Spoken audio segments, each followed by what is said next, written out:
Assalamualaikum warahmatullahi wabarakatuh. Alhamdulillahirabbil wal akibatu lil muttaqin wala udwana 'alal zalimin. Allahumma sholli ala sayyidina Muhammad wa ala ali sayyidina Muhammad amma ba'du. Perkenalkan, nama saya Muhammad Denny Suwandi, mahasiswa Universitas Singapura Berbangsa Karawang, Fakultas FKIP Prodi PJKR, dari kelas 1C, nomor NPM 2110631070100. Di sini saya akan membuat video pembelajaran di mata kuliah anatomi. Sebelum lanjut ke materi, marilah kita berdoa agar diberi kelancaran dalam pemaparan materi. Berdoa dalam hati dimulai.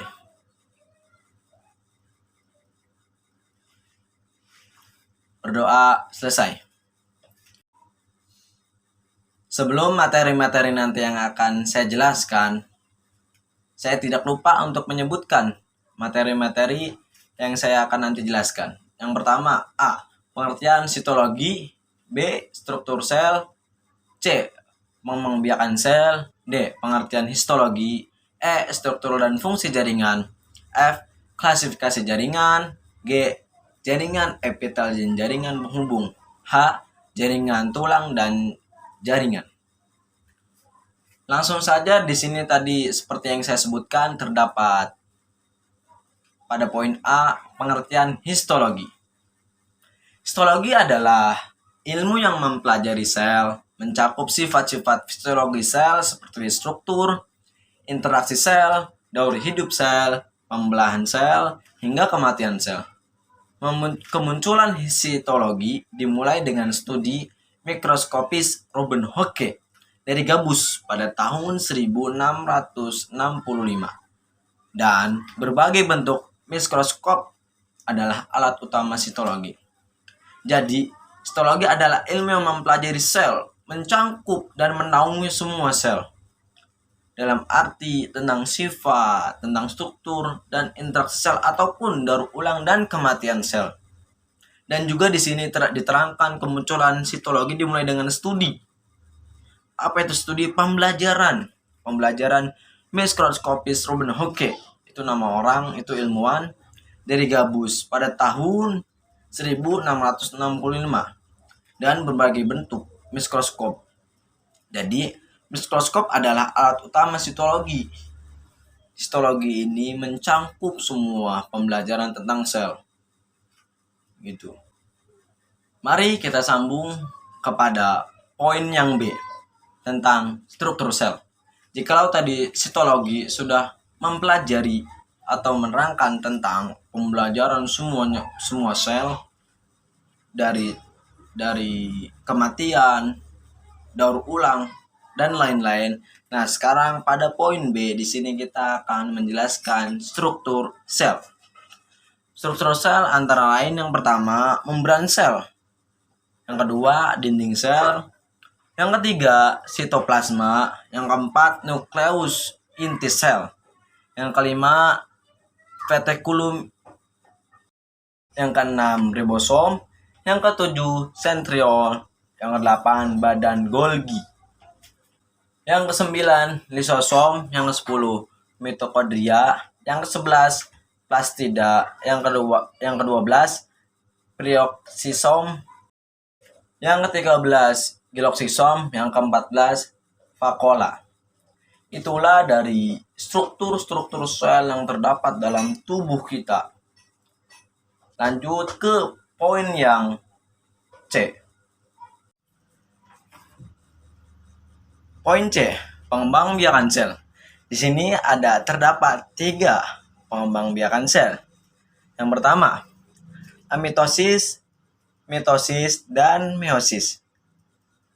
Amitosis adalah reproduksi sel di mana sel membelah diri secara langsung tanpa melalui tahapan-tahapan pembelahan sel. Jadi, amitosis sel tersebut tidak melalui tahapan-tahapan dalam pengerjaan ataupun reproduksi sel tersebut. Seperti contohnya, prakaryotik. Misalnya pada bakteri, ganggang biru, ataupun daun-daun yang berjatuhan. dan juga mitosis dilansir. Mitosis dilansir laman Igor Gubergit Kemdikbud yang dimaksud dengan pembelahan mitosis adalah pembelahan sel yang hasilkan dua sel anakan dengan karakter sama seperti sel induk secara genetik. Nah, sel mitosis di sini yaitu membelah dua sel anakan dan sel genetik. Maksudnya, sel anakan memiliki susunan genetik termasuk jumlah kromosom sama. Dan yang ketiga, pembelahan reduksi merupakan pembelahan sel dengan hasil 4 sel anakan yang tiap-tiapnya membawa hanya separuh jumlah kromosom induknya, sehingga jumlah kromosom yang dimiliki oleh sel anak adalah N atau haplioid. Seperti itu. Itulah pembiakan sel dan terdapat 3 jenis sel-sel tersebut. D.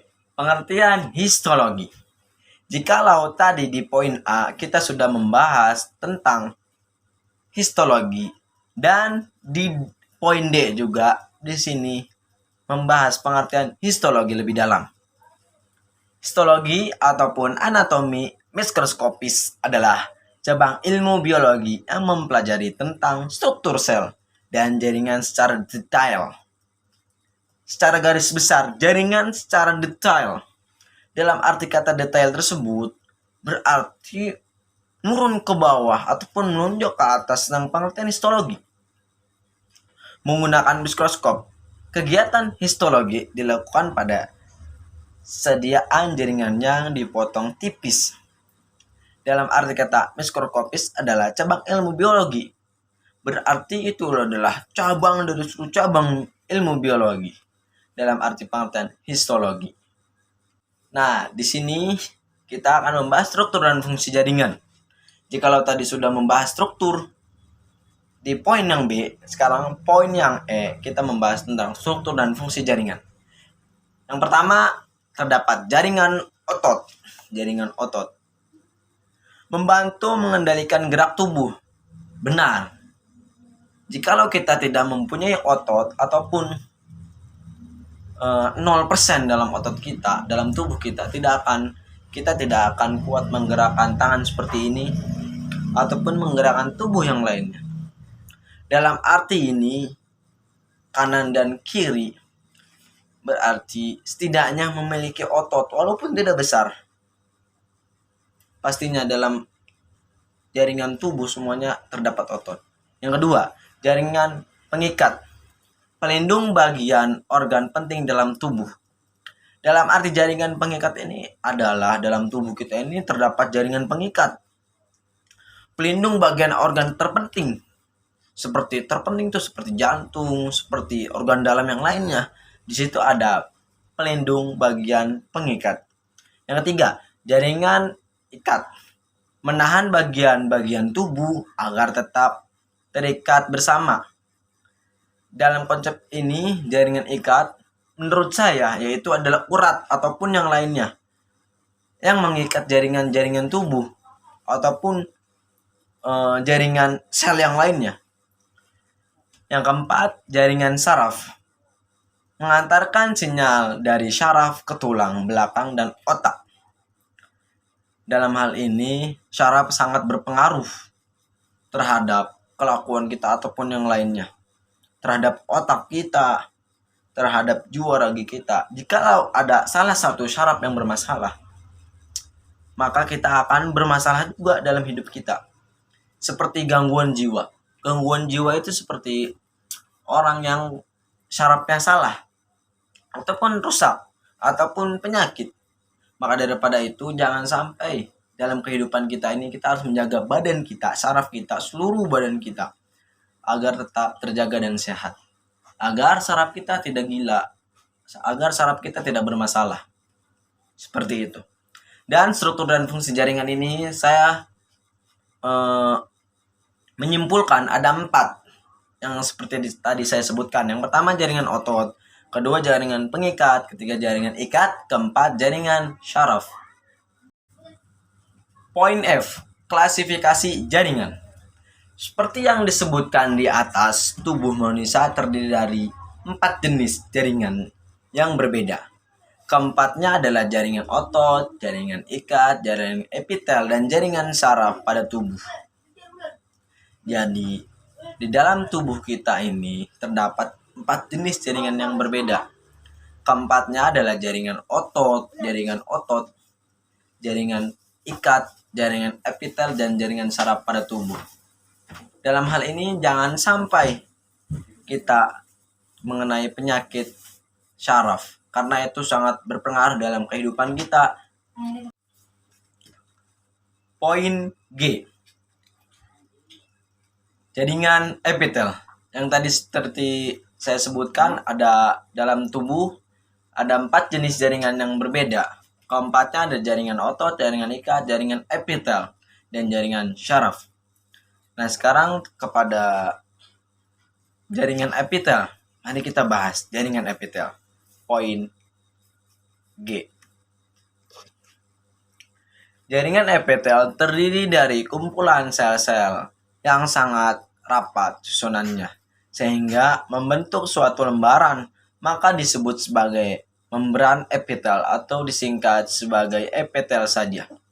Yang membedakan dengan epitel kelenjar, adensi di antara sel-sel ini sangat kuat, membentuk lembaran sel, menutupi permukaan tubuh, dan membatasi atau melepiskan rongga tubuh. Jaringan epitel tidak memiliki substansi. Dan sekarang kita masuk ke pembahasan terakhir, yaitu poin H, jaringan tulang otot dan jaringan. Tulang merupakan jaringan tubuh kaku yang terdiri dari sel-sel dalam bahan antar sel yang keras.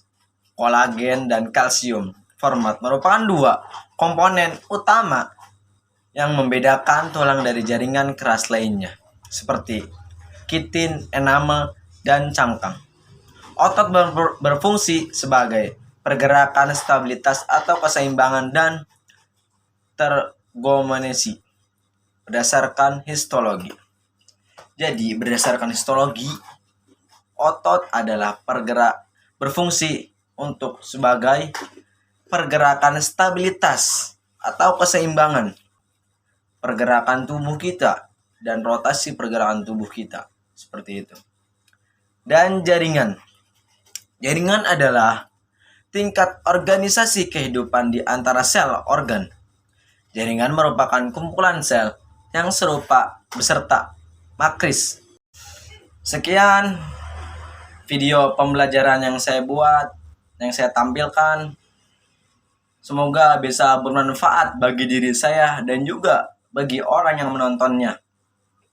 Jikalau ada tutur kata yang salah ataupun kurang jelas, mohon dimaafkan. Dikarenakan saya masih tahap pembelajaran. Kurang lebihnya mohon maaf. Wabillahi taufik wal hidayat. Wassalamualaikum warahmatullahi wabarakatuh.